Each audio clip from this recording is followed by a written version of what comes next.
Makerspace. I would create a makerspace that would incorporate my students' interests, motivations, and social connections. Asking my students throughout the school year what they are interested in learning about will help me in supplying the center with activities that will keep them motivated. My lesson plan would then be accompanied with a lab. For example, in my fourth grade class, say I was teaching a lesson on shapes and the degrees.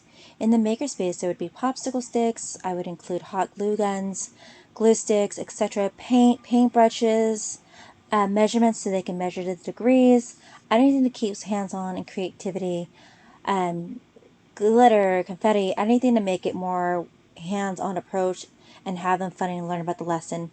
Another lesson plan would be about maybe a plant cycle.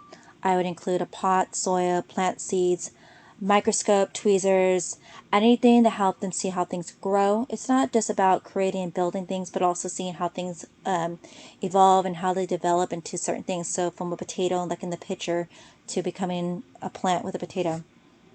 Let's see. I want my learners to develop the skill of asking the question why. To not only be hands on, but to be verbal in discovering how things are built, how they work, how they grow, and why they are needed. I want them to learn to work as a team and to motivate each other to find out the answer. For students who are amazing at building, I would encourage them to help out their fellow teammates. I would ask them to think outside the box and to come up with a different solution. As their teacher, I'd also add more challenging activities to the maker space. For my students who think they are terrible at building, I would encourage them not to give up. By asking the students their interests, it would hopefully give me the advantage to be able to include supplies that would encourage them to try again. I would also ask a student who is really good at building to help out the student who is struggling, with hope that encouragement will develop into a positive experience.